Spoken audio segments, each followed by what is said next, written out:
तो चलिए हम नेक्स्ट क्वेश्चन की ओर बढ़ते हैं। ये सैंपल पेपर का जो सीरीज चल रहा है उसका तीसरा वीडियो है। तो अब देखते हैं कि क्वेश्चन नंबर 21 का कहना है, for what values of x the numbers इतना इतना एंड इतना आर इन जीपी। बोला कि एक्स के जगह पर हम ऐसा कौन सा वैल्यू रखे जिसमें से आपको 3 ऑप्शन दिया हुआ है, 4 नॉन ऑफ दीज है। ठीक है, तो ये 3 ऑप्शंस में से कौन सा नंबर एक्स के जगह पर हम रखें कि ये तीनों नंबर जीपी में आ जाए। तो ठीक है मेरे भाई, हम क्या करते हैं, इसको हम पुट करके देखते हैं बारी बारी से। तो सबसे पहले हम क्या करेंगे, 12 पुट करेंगे। तो 12 में 3 कितना हो जाएगा, 9। उसके बाद एक्स के जगह 12 और 12 प्लस 4 कितना हो जाएगा, 16। तो क्या लग रहा है ये आपका जीपी में है, वो बाद में देखेंगे। पहले 1 पुट करके देखो, फिर 1 माइनस 3 माइनस 2, 1 पुट किया तो एक्स के जगह 1 और 1 प्लस 4 ये हो गया आपका 5। और जब हम 7 पुट करेंगे तो 7 में 3 तो 4, फिर कॉमा 7 और 7 और 4 11। देखिए 3 नंबर जीपी में या 5 नंबर जीपी में या कोई भी नंबर जीपी में तभी होता है जब कोई भी 2 टर्म का रेशियो जो है सो बराबर होता है। रेशियो कैसे लेना है, कोई भी टर्म और ठीक उसके पीछे वाला टर्म का रेशियो लेना है। जैसे हम ये वाला टर्म लिए, इसके पीछे वाला, ये दोनों का रेशियो और ये दोनों का रेशियो दोनों क्या होना चाहिए, समान होना चाहिए, सेम होना चाहिए, तब जाके ये जीपी कहलाता है। ठीक है, तो देख लीजिए 12/9 12/9 कितना हुआ और 16/12 कितना हुआ। अगर दोनों बराबर हुआ तो ये चीज जीपी में हो जाएगा। तो देख लीजिए, तो 12/9 3 का पहाड़ा में 3 चौके 12, 3 तिया 4/3 में, 4 के पहाड़ा में 4 चौके 16, 4 तिया 12। यहाँ भी आया 4/3, यहाँ भी आया 4/3। इसका मतलब ये तीनों नंबर किस में है, जीपी में। ये जीपी में कब आया, जब एक्स का वैल्यू हम 12 लिए, ऑब्वियस सी बात है। तो एक्स का वैल्यू 12 लेने पर हमारा ये तीनों नंबर क्या चीज में आ जाता है, जीपी में आ जाता है। तो इसको हम डायरेक्ट सॉल्व किए, इसको हम अपना मेथड से भी बना सकते थे मेरे प्यारे विद्यार्थियों। तो ये कैसे बनता, a2/a1 बराबर a3/a2 करके सॉल्व करते तो एक क्वाड्रेटिक इक्वेशन आता, सॉल्व करते तो तुम्हारा आंसर आ जाता। ठीक, चलिए अब हम बात करते हैं द अर्थमेटिक मीन, कुछ अगला क्वेश्चन की ओर। The arithmetic mean between 6 and 12 is. 2 number के बीच आपको अर्थमेटिक मीन चाहिए और वो 2 नंबर है 6 और 12। जैसे आप देख सकते हैं कि 6 और 12 के बीच आपको चाहिए अर्थमेटिक मीन। तो हम जानते हैं कि a और b के बीच जो अर्थमेटिक मीन होता है वो होता है a + b/2, यानी कि दोनों को जोड़ के 2 से भागा करिएगा तो 2 नंबर के बीच वाला अर्थमेटिक मीन मिल जाएगा। तो आपको चाहिए 6 और 12 के बीच अर्थमेटिक मीन। 6 और 12 के बीच अर्थमेटिक मीन क्या हो जाएगा, 6 + 12/2। 12 6 18/2 हो जाएगा, यानी कि हो जाएगा 9। यानी कि ऑप्शन ए आपका करेक्ट आंसर होगा। ठीक है, आशा है आप समझे होंगे। ये फॉर्मूला से बात करते हैं, 2 नंबर के बीच अगर आपको अर्थमेटिक मीन चाहिए साथी, तो 2 नंबर के अर्थमेटिक मीन कैसे निकलता है, तो दोनों को जोड़ के 2 से भागा दे दीजिए तो 2 नंबर के बीच अर्थमेटिक मीन निकल जाएगा। ठीक है, अगला सवाल कहता है जो जीपी से ही है, ज्योमेट्रिक प्रोग्रेशन चैप्टर नंबर 9 से है, एनसीईआरटी का पुराना किताब से। आप देख सकते हैं कि पूछा जा रहा है कि the sum of first n terms of the GP, इस जीपी के n पदों का योग क्या होगा। ठीक है, तो इस यहाँ पर हमारे पास एक जीपी दे रखा है, इसका सॉल्यूशन का बात कर रहे हैं हम। हमारे पास एक जीपी दे रखा है मेरे प्यारे विद्यार्थियों, क्या दे रखा है, 1 + 1/2 + 1/4 प्लस ... ऐसे। आप देख सकते हैं कि किसी भी जीपी में क्या होता है कि पहला टर्म आपका a होता है, उसके बाद वाला दूसरा टर्म होता है, उसके बाद वाला तीसरा टर्म होता है। इसमें 2 बातें आता है, एक बात आता है a का नाम है फर्स्ट टर्म, दूसरा है r का नाम है कॉमन रेशियो CR, और एक आता है SN का मतलब होता है सम ऑफ n टर्म्स। ये हुआ आपका। अब SN निकालने का जो फॉर्मूला होता है वो a × 1 - r का पावर n/1 - r। ये डिपेंड करता है कि ये जो r आ रहा है वो 1 से बड़ा आ रहा है या 1 से छोटा आ रहा है। अगर 1 से बड़ा आया तो उस केस में आर वाला बात पहले होता है, और अगर एक से छोटा है तो एक पहले होगा, आर वाला बात बाद में।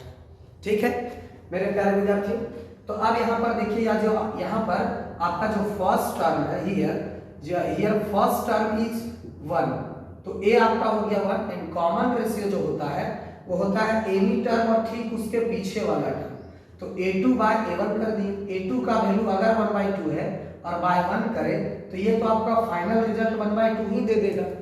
और जब हम Sn निकालेंगे तो Sn देखो, ये जो हाफ आया एक से छोटा आया ना, तो जब एक से छोटा आया तो आपका डिट्टो यही फॉर्मूला लग जाएगा। ठीक है, तो फॉर्मूला क्या है कि a × 1 - r to the power n by 1 - r। अब बता दो a का वैल्यू क्या है मेरे साथी, 1 है, 1 - r का वैल्यू क्या है सर, r का वैल्यू 1/2 है, और ये है आपका 1 - r का वैल्यू, अच्छा यहाँ पर है r का पावर n, r का पावर n, यहाँ हो जाएगा 1/2 का पावर n। यहाँ पर है 1 - r, r का वैल्यू 1/2। अच्छे से देखिएगा तो ज्यादा समझ में आएगा। 1 से मल्टीप्लाई करेंगे तो यही चीज न रहेगा, तो यहाँ पर हो जाएगा कि 1 - 1/2 का पावर n, यानी 1 का पावर n करेंगे तो 1 ही आएगा, और 2 का पावर n तो 2 का पावर n। एक में आधा घटाओगे तो आधा ही बचेगा, ये 2 ऊपर मल्टीप्लाई हो जाएगा, तो 2 × 1 - 1/2 का पावर n, ऐसे हमारा Sn निकला। अब देखिए कौन सा ऑप्शन ए तो है नहीं, ऑप्शन बी भी नहीं, ऑप्शन सी आपका करेक्ट आंसर। ठीक है, तो इस प्रकार से इस हम लोग यहाँ पर 21 देखे, 22 देखे, 23 देखे। इधर देख लीजिए क्वेश्चन नंबर 24। इस यहाँ पर आपको दो बात दिख रहा है, एक AM दिख रहा है, एक GM दिख रहा है। उससे पहले कि सवाल क्या कहा है वो समझने का कोशिश करते हैं। क्वेश्चन का कहना है फॉर एनी 2 पॉजिटिव नंबर्स, कोई भी 2 पॉजिटिव नंबर के लिए हमारे पास AM का मतलब होता है अर्थमेटिक मीन और GM का मतलब होता है ज्योमेट्रिक मीन। तो हम लोग जानते हैं मेरे साथियों कि अर्थमेटिक मीन बड़ा होता है ज्योमेट्रिक मीन से, ये याद रख लीजिएगा। कैसे आया वो भी हम जिक्र कर सकते थे, लेकिन अभी सिर्फ हम सॉल्यूशन लेके आए हैं आपके पास। ठीक है, ये फॉर्मूला कैसे आया उसका बात हम नहीं कर रहे। ठीक है, इसको समझना है तो आपको ऑफलाइन क्लास में आना ही पड़ेगा, क्लास 11th में। ठीक है, अब जरा देखिए कि अर्थमेटिक मीन बड़ा होता है किससे, ज्योमेट्रिक मीन से। तो अर्थमेटिक मीन यहाँ पर छोटा है तो ये ऑप्शन नहीं हुआ, अर्थमेटिक मीन यहाँ बड़ा है तो यही ऑप्शन आपका सही आंसर हुआ। ठीक है मेरे मित्रों, तो आगे क्वेश्चन की ओर बढ़ते हैं, और वो अगला सवाल होगा आपका 25 नंबर क्वेश्चन। 25 नंबर क्वेश्चन क्या कहता है वो समझते हैं। उससे पहले क्या है कि क्वेश्चन को लिखते हैं हम, तब तक इधर जो बात मैं बोला उसको समझने का आप कोशिश करिए कि यहाँ पर सर कैसे बोले, कहाँ पर क्या बोल रहे हैं, कैसे सॉल्व कर रहे हैं, कौन सा फॉर्मूला लगा रहे हैं, ये सब आप अपना नोट कॉपी में लिखते जाएं और उतारते जाएं। ठीक है, चलिए तो आगे अगला क्वेश्चन की ओर बढ़ते हैं, और ये रहा आपका question number 25।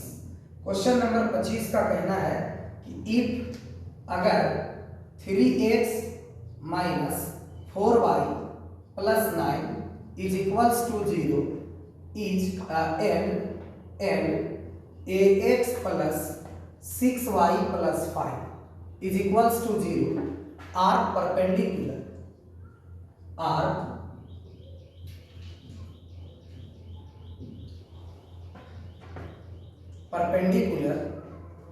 then A is equal to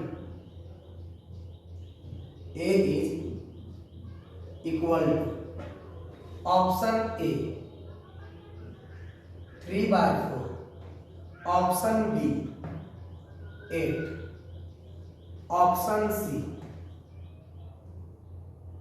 4/3 और option D none of these. ठीक है, इस क्वेश्चन को समझने का कोशिश करते हैं। सवाल क्या है, बोलता है कि 2 लाइन है, ये आपका स्ट्रेट लाइन से सवाल है। ठीक है, चैप्टर नंबर आपका 10 होगा एनसीईआरटी में। अगर ये वाला लाइन और ये वाला लाइन आपस में परपेंडिकुलर है तो ए का मान क्या होगा। ठीक है, मैं आपको बता दूं मेरे प्यारे विद्यार्थियों, मैं आपको बता दूं कि अगर ये लाइन पहला बात कि अगर हमारे पास लाइन का इक्वेशन है ax plus b y plus c is equals to 0, अगर ऐसा है तो इस लाइन का जो स्लोप होगा, इस लाइन का जो स्लोप होगा वो हो जाएगा माइनस एक्स का कॉफिशिएंट, एक्स का कॉफिशिएंट बाय वाई का कॉफिशिएंट। ये स्लोप निकालने का फॉर्मूला है। ये तब फॉर्मूला काम करेगा जब लाइन का इक्वेशन दे रखा होगा, ठीक है। तो अब जरा देखिए, माइनस एक्स का कॉफिशिएंट ए है और वाई का कॉफिशिएंट बी है, तो माइनस ए बाय बी करने से लाइन का स्लोप निकल जाता है, ठीक है। अब जरा देखिए कि ये आपका हो गया एक लाइन L1 और ये हो गया दूसरा लाइन L2। तो L1 और L2 आपस में अगर परपेंडिकुलर है तो ये दोनों में एक कंडीशन होता है कि दोनों का स्लोप का प्रोडक्ट -1 होगा। M1 इंटू M2 बराबर हो जाएगा -1। तो अब जरा देख लीजिए, हमारे पास दो लाइन दे रखा है। पहला लाइन है 3x minus 4y plus 9 is equals to 0। इस लाइन का स्लोप कैसे निकलेगा? तो सभी को मालूम है, फॉर्मूला क्या होता है, माइनस एक्स का कॉफिशिएंट बाय वाई का कॉफिशिएंट। एक्स का कॉफिशिएंट देख सकते हैं 3 है, वाई का कॉफिशिएंट -4 है। ये माइनस माइनस नहीं रहा तो ये 3/4 हो गया। तो पहला लाइन का स्लोप निकल गया 3/4। अब दूसरा लाइन को देखते हैं। दूसरा लाइन है हमारे पास ax plus 6y plus 5 is equals to 0। इसका स्लोप हो जाएगा m2 बराबर माइनस एक्स का कॉफिशिएंट बटे y का कॉफिशिएंट। x का कॉफिशिएंट a है और y का कॉफिशिएंट 6 है, तो m1 हो गया 3/4 और m2 हो गया -a/6। अब इस कंडीशन में उस बात को अप्लाई करते हैं कि अगर दो लाइन परपेंडिकुलर है तो दोनों का स्लोप का प्रोडक्ट क्या हो जाएगा, -1। तो m1 का वैल्यू क्या है मेरे साथियों, 3/4 और m2 का वैल्यू क्या है, -a/6 इज इक्वल्स टू कितना हो गया, -1। ये माइनस से माइनस चला गया, 3 दूनी 6 हो गया। हमें लगता है कि a/4 दूनी 8 हो गया इज इक्वल्स टू 1 हो गया। तो a 8 डिवाइड में कर दिया तो इनटू में 8 1 जा 8 हो गया और a का वैल्यू हमसे पूछा था, a का वैल्यू 8 आ गया। ऑप्शन बी आपका करेक्ट आंसर होगा, ठीक है। आशा है आप समझे होंगे। इसमें दो बात आपको समझने का जरूरत है, याद रखने का जरूरत है मेरे साथियों। दो बात कौन सा है कि जब लाइन का इक्वेशन दिया होगा उस टाइम लाइन का स्लोप कैसे निकलेगा। दूसरा बात कि जब दो लाइन परपेंडिकुलर होंगे तो फिर दोनों के स्लोप में क्या कंडीशन है। तो जब दो लाइन परपेंडिकुलर होंगे तो दोनों का स्लोप में कंडीशन यही है कि दोनों का स्लोप का प्रोडक्ट होता है -1। अब जब दो लाइन पैरेलल होगा तो पैरेलल लाइन में क्या होता है कि दोनों का स्लोप बराबर होता है, ठीक है। चलिए अगला क्वेश्चन की ओर बढ़ते हैं, देखते हैं क्या है सवाल 25 के बाद 26 नंबर। हमें लगता है कि ये सवाल स्ट्रेट लाइन चैप्टर से ही होगा।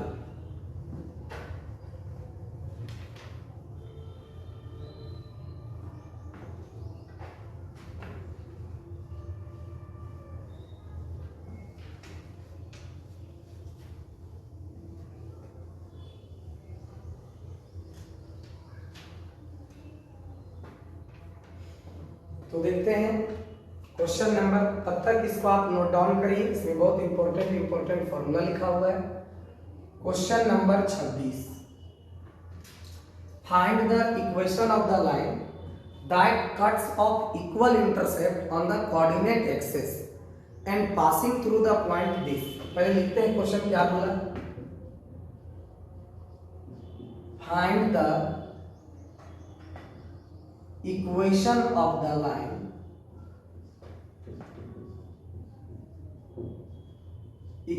of the line that cuts off equal intercepts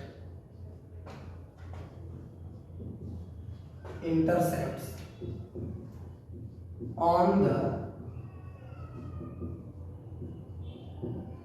coordinate axis and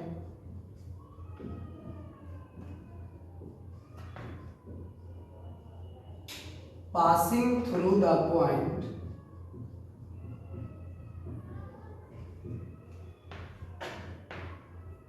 चार कॉमा 3, ऑप्शन ए x बराबर y minus 7, option b x plus y minus 7 is equals to 0, option c x plus y बराबर 7 और option D none of these. साथियों, एक बात आप समझने का कोशिश करेंगे। अभी हम बोले थे कि जब दो लाइन पैरेलल होता है तो दोनों का स्लोप क्या होता है, इक्वल होता है। तो पैरेलल लाइंस का अपना एक पहचान है।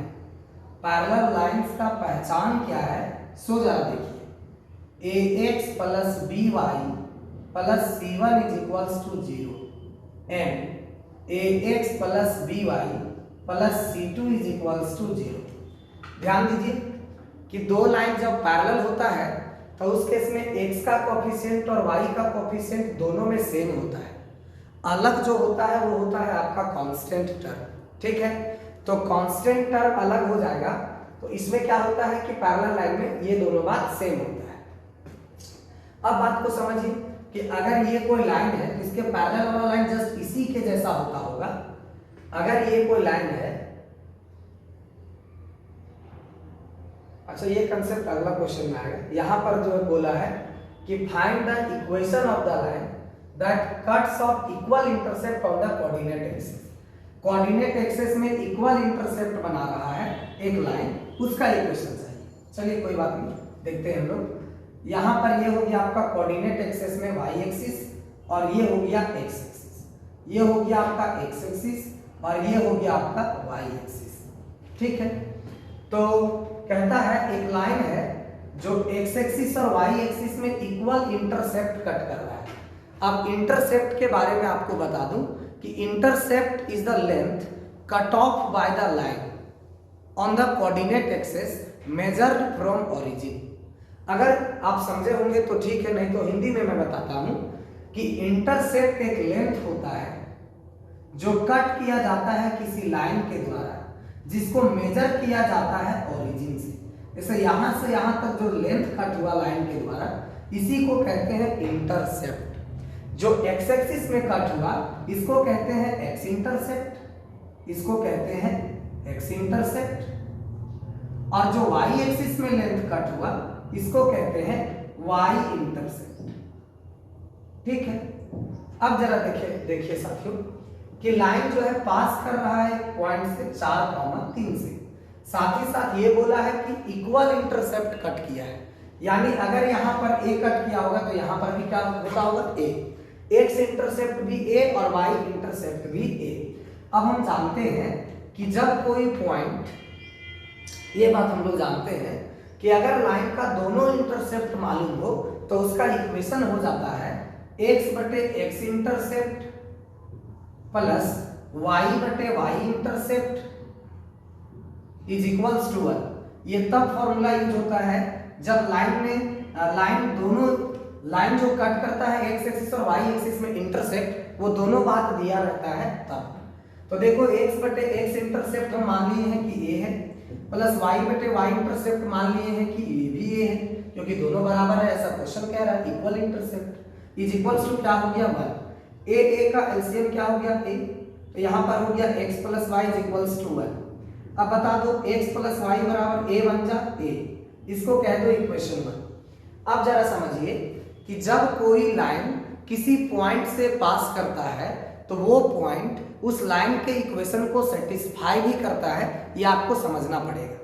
जैसे ये 4,3 इस लाइन से पास कर, ये लाइन 4,3 से पास कर रहा है, तो ये 4,3 को इस लाइन के इक्वेशन को क्या करना पड़ेगा, सेटिस्फाई करना पड़ेगा।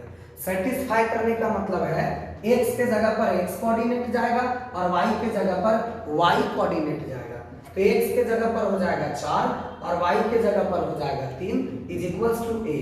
तो a इज इक्वल्स टू हो जाएगा 4 प्लस 3 7, यानी a के जगह पर बैठा दो 7, तो x प्लस y बराबर 7। यही हमारा क्या हो गया कि आंसर हो गया। ऑप्शन सी आपका करेक्ट आंसर है, तो आपको यहाँ पर एक ये क्वेश्चन बहुत बार आपके एग्जाम में पूछा गया है मेरे साथी। तो आपको क्या कर लेना है कि समझ लेना है कि इसमें कहता क्या है। कहता है कि उस लाइन का इक्वेशन निकालें जो इक्वल इंटरसेप्ट बना रहा है दोनों एक्सिस के साथ, ठीक है, साथ में एक पॉइंट से पास कर रहा है। तो डायरेक्ट आंसर होता है x प्लस वाई बराबर पॉइंट्स के कोऑर्डिनेट का सम। x प्लस वाई बराबर 4 और 3 7। डायरेक्ट ऐसे आप 2,3 से पास करता तो x प्लस वाई बराबर 2 3 5 हो जाता। डायरेक्ट आंसर हो जाएगा यहाँ पर, ठीक है। चलिए, तो क्वेश्चन नंबर 26 भी आप समझ गए। तो अब हम आगे बढ़ते हैं क्वेश्चन नंबर 27 की। यहाँ पर दो बात यूज हुआ, एक इंटरसेप्ट फॉर्म में लाइन का इक्वेशन क्या होता है, दूसरा बात की पॉइंट सेटिस्फाई कराया लाइन में। ये दो कंसेप्ट यहाँ पर आया, इसको आप समझने का कोशिश करिए।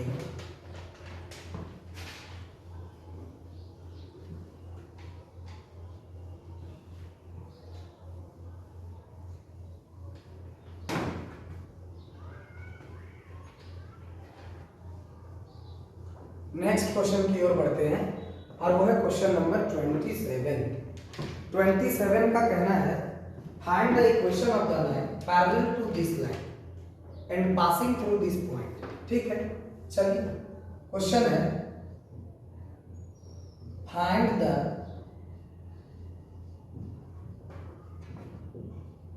Equation of the line. कौन सा line? Find the equation of the line parallel to, जो पैरेलल है एक लाइन का, और वो लाइन का इक्वेशन है 3x minus 4y plus 2 is equals to 0 and passing through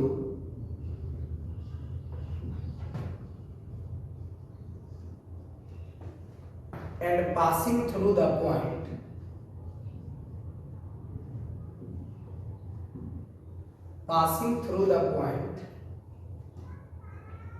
-2, 3। ठीक है, इसमें ऑप्शन ए है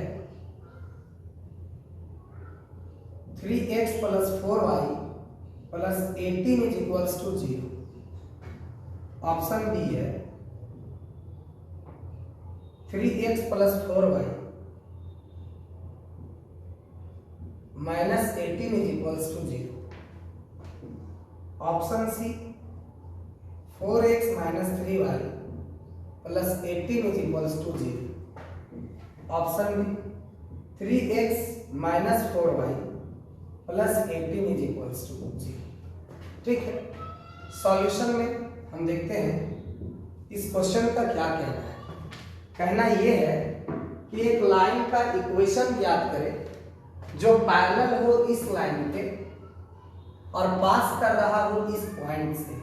ठीक, सपोज ये लाइन हुआ जिसका इक्वेशन हमको दे रखा है 3x माइनस 4y प्लस 2, ठीक, इज इक्वल्स टू 0, और उस लाइन का इक्वेशन निकाले जो इसके पैरेलल हो। तो इसके पैरेलल एक लाइन बना दी L2। ठीक है, और ये इस लाइन का आपको इक्वेशन चाहिए। ये लाइन क्या कर रहा है, एक पॉइंट से पास कर रहा है। तो हम आपको जस्ट अभी यहाँ पर एक बात बताए थे कि किसी भी लाइन के पैरेलल वाला जो लाइन होता है वो किस तरह से दिखेगा। सो जरा देखो, इसमें x का कोएफिशिएंट और y का कोएफिशिएंट दोनों सेम होता है। फर्क जो होता है वो कांस्टेंट का होता है। कांस्टेंट हम मानिए कि k, अभी बताया ना कि सिर्फ यहाँ C1 C2 अलग था, बाकी बात कोएफिशिएंट सेम थे, क्योंकि स्लोप इक्वल होते हैं। तो इसीलिए x का कोएफिशिएंट और y का कोएफिशिएंट बराबर होना पड़ेगा। ठीक है, तो आप यहाँ से देखिए कि ये खाली कांस्टेंट को अलग कर दिए हम, और ये लाइन L2 जो है इस पॉइंट से पास कर रहा है। ये पॉइंट क्या करेगा, इस लाइन को सेटिस्फाई करेगा। तो सेटिस्फाई करेगा तो क्या हो जाएगा 3x, x के जगह पर आ जाएगा x कोऑर्डिनेट -2, 4y, y के जगह आ जाएगा 3 plus k is equals to 0। Solve करोगे तो ये -3 दूनी 6 और -4 दिया 12 प्लस k बराबर 0। तो हमें लगता है कि -18 plus k is equals to हो जाएगा 0, और k इज इक्वल्स टू हो जाएगा -18, उधर चला गया तो +18। तो k बराबर 18 के, तो k के जगह अगर हम 18 पुट कर दे तो हमारा आंसर हो जाएगा। तो 3x minus 4y plus 18 option D आपका करेक्ट आंसर है। ठीक है मेरे मित्रों, चलिए तो अब हम आगे बढ़ते हैं और आप लोग को समझ में आ रहा है तो आप क्या करिए, वीडियो को लाइक कर दीजिए। और पक्का है समझ में आ रहा होगा, बिल्कुल क्लियर और कंसेप्ट के साथ आपको बता रहे हैं, कहीं पर कोई दिक्कत नहीं हो। 26 के बाद अब हम बात करते हैं, ये 27 भी कंप्लीट हुआ, ये क्वेश्चन नंबर आपका 27 है।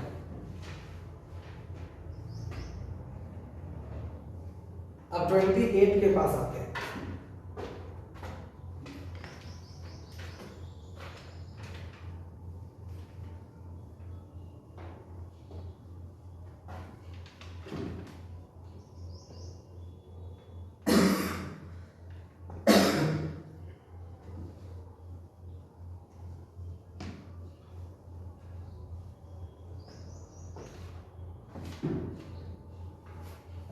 क्वेश्चन नंबर 28, इसमें कहता है कि find the length of perpendicular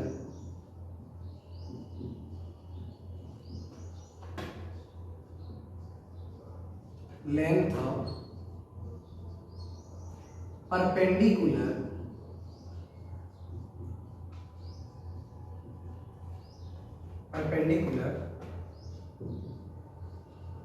then A is equal to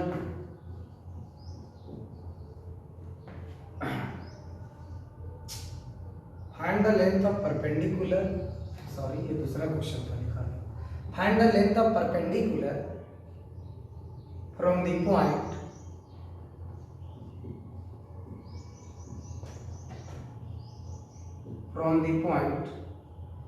3, -3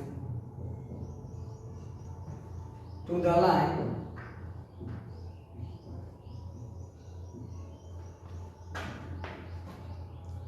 (9x plus 3y plus 16 is equals to 0। ठीक है, ऑप्शन ए है 3, ऑप्शन बी है 1, ऑप्शन सी है 5 और ऑप्शन डी है नन ऑफ दीज। ठीक है, देखते हैं क्वेश्चन नंबर 28 का क्या कहना है। कहता है find the length of perpendicular from this point two this line. ठीक है, सपोज यहां पर वो पॉइंट है 3, -3 और यहां पर एक लाइन है जिसका इक्वेशन दे रखा है 9x plus 3y plus 16 is equals to 0। इस पॉइंट का परपेंडिकुलर लेंथ चाहिए कहां से, इस लाइन से, यानी ये वाला लेंथ चाहिए हमको कि यहां से यहां कितना लंबा है। तो सपोज इसको d कहते हैं। तो याद करिए मित्रों कि ये कोई और चीज नहीं, ये डिस्टेंस है एक पॉइंट का एक लाइन से। तो डिस्टेंस निकालने का फॉर्मूला होता है modulus of ax1 plus by1 plus c is equals to ax1 plus by1 plus c by root under a square plus b square. यही आपका क्या है, ये डिस्टेंस निकालने का फॉर्मूला है। ठीक है, तो आप जरा देखिए x1 y1 वो पॉइंट का कोऑर्डिनेट होता है जहां से आपको डिस्टेंस चाहिए। तो x1 y1 दिखती है, a होता है x का कोएफिशिएंट, b होता है y का कोएफिशिएंट और c होता है कांस्टेंट टर्म। सबका वैल्यू आपके सामने है, आप पुट करिए, सॉल्व करिए, आंसर आ जाएगा। a का वैल्यू है 9, x1 का वैल्यू है 3 प्लस b का वैल्यू है 3, y1 का वैल्यू है -3 प्लस c का वैल्यू है 16 बाय रूट अंडर a का वैल्यू है 9, तो 9 का स्क्वायर हो जाएगा 81 प्लस b का वैल्यू है 3 का स्क्वायर हो जाएगा 9 और इस प्रकार से 9 तिया हो जाएगा 27, 3 तिया हो जाएगा 9 और प्लस का हो जाएगा 16 बाय 81 और 9 रूट अंडर 90, 81 और 9 हो जाएगा 90। ठीक है, 27 में 9 घटेगा तो ये हो जाएगा 18 प्लस का हो जाएगा 16 बाय रूट अंडर 90। सॉल्व करेंगे तो आप देख लीजिए कि ऊपर में आ रहा है 34 और नीचे आ रहा है रूट अंडर 90। मॉडुलस हटा दिए, कारण है कि अपने पॉजिटिव है तो इसको मोड का क्या जरूरत है। अब देख सकते हैं कहीं से भी ये 5 या 1 या 3 आ सकता है, इसको सॉल्व करिएगा तो नहीं आ सकता। यानी कि ऑप्शन डी आपका करेक्ट आंसर। ज्यादा से ज्यादा आप इसको क्या कर सकते थे, इसको आप कर सकते थे 9 दहाई 90, तो वहां से 3 बाहर निकलता, रूट अंडर 10 बच जाता। ठीक है, तो रूट अंडर 10 और ऊपर में 34, तो कटना तो था नहीं, तो इसका मतलब कोई भी ऑप्शन मैच नहीं किया, तो ऑप्शन बी आपका करेक्ट आंसर हो गया, नन ऑफ दीज। चलिए अगला क्वेश्चन 29 की ओर बढ़ते हैं और वो सवाल है find the centre of the circle, कुछ इस प्रकार से।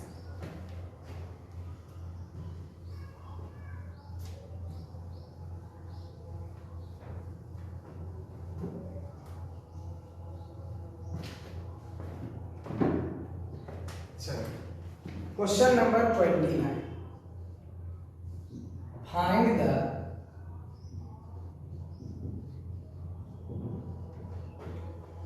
Centre of the circle.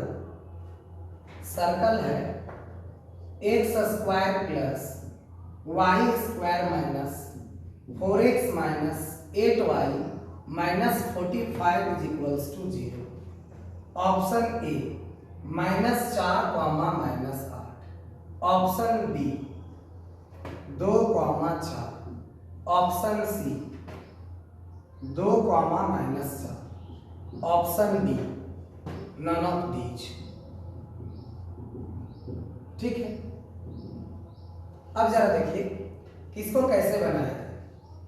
इसका सॉल्यूशन में हमने देखा कि सर्कल का इक्वेशन जो है वो जनरल इक्वेशन के जैसा दिख रहा है, और सर्कल का जनरल इक्वेशन क्या होता है, x square plus y square plus 2gx plus 2fy plus c is equals to 0। यानी x का जो कोएफिशिएंट है वो आपका 2g होता है और y का जो कोएफिशिएंट है वो आपका 2f होता है। तो यहाँ पर जो इक्वेशन हमारे पास गिवन है, और ऐसा अगर सर्कल का इक्वेशन दिया है तो इसका सेंटर होता है मेरे भाई, इसका सेंटर होता है -g माइनस f। ठीक है, एंड रेडियस होता है root under g square plus f square minus c।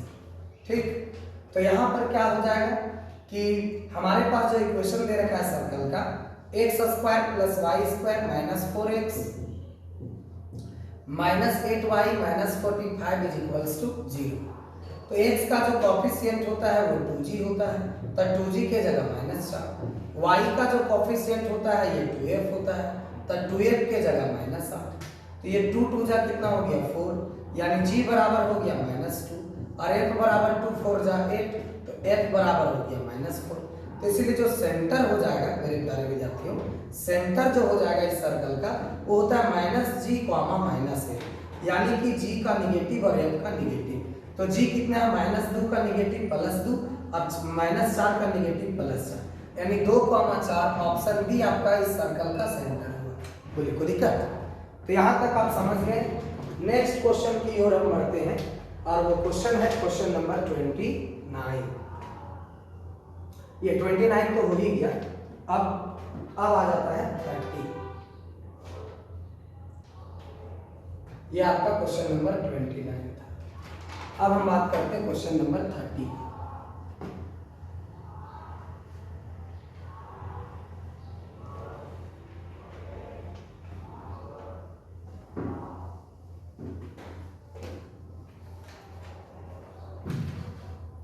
Question number 30, इसका कहना है find the axis of the parabola. Find the axis of the parabola. Parabola का एक्सिस क्या हो जाएगा? अच्छा, पैराबोला कौन सा दिया हुआ है? X square is equals to 4y। ठीक है, option a y is equals to 0, option b x is equals to 0, option c x plus y is equals to 0 और ऑप्शन डी x बराबर -9। इस तरह से आपके पास ऑप्शन है। इसका क्या कहना है सॉल्यूशन में? हमारे पास जो इक्वेशन दे रखा है यह है x स्क्वायर बराबर 4y। ये पैराबोला का इक्वेशन है साथी। तो इस पैराबोला का फिगर कैसा होगा जरा आप देखने का कोशिश करिए। कांस्टेंट वाला टर्म यहाँ नहीं है, तो यह स्टैंडर्ड पैराबोला है और स्टैंडर्ड पैराबोला 4 होते हैं, ठीक है। तो इसमें ये कौन सा पैराबोला है स्टैंडर्ड में से, सो देखने के लिए पहले इसका ग्राफ बनाते हैं। तो ग्राफ बनाने के लिए आपको पावर 2 वाला के पास नहीं जाना है, पावर 1 वाला के पास जाना है। तो पावर 1 किस में है, y में है। तो y यहाँ पर पॉजिटिव है या निगेटिव है, पॉजिटिव है। तो यानी कि ऊपर पॉजिटिव y एक्सिस की ओर इसका मुंह खोलेगा। तो यहाँ पर हो जाएगा इसका वर्टेक्स 0, 0, इधर कहीं हो जाएगा फोकस 0, a, ठीक है। तो आप जरा देखिए कि जो लाइन फोकस से होकर के पास करता है उसी को हम लोग एक्सिस कहते हैं, ठीक है। तो फोकस से होकर के पास करने वाला लाइन कौन हो, y एक्सिस। तो y एक्सिस आपका क्या होगा, इसका इक्वेशन। ये y एक्सिस क्या हो गया, इक्वेशन ऑफ द पैराबोला, ठीक है। अब यहाँ पर देखिए कि ऑप्शन में कहीं पर y एक्सिस और x एक्सिस को लिखा हुआ नहीं है। हाँ ठीक है, y एक्सिस नहीं लिखा लेकिन उसका इक्वेशन जरूर लिखा हुआ है। तो y एक्सिस का इक्वेशन होता है x बराबर 0। तो ऑप्शन बी आपका करेक्ट आंसर हो गया, ठीक है। तो आज इस वीडियो में सिर्फ इतना ही। अगला 10 क्वेश्चन नेक्स्ट वीडियो में आएगा और इसके बाद हम लोग फुल लेंथ टेस्ट 2 को, ये इसका मतलब है कि सैंपल पेपर दूसरा देखेंगे। हम 8 सैंपल पेपर देने का बात किए हैं, आपका एग्जाम से पहले 8 सैंपल पेपर हम दे देंगे, ठीक है। बात रही कि अगर आपको किसी भी क्वेश्चन में समझने या दिखने में दिक्कत है तो आप क्या करिए, कमेंट करिए कि सर ये क्वेश्चन हमको नहीं समझ में आया। उसका स्पेशल आपको क्या करेंगे, अलग से वीडियो बना के डाल देंगे, ठीक है। चाहे उसमें जितना टाइम लगे हम आपको समझा देंगे। तो आज के लिए इतना ही। फिलहाल मैं भी आपकी तरह मायूस हूँ। जय हिंद, जय भारत।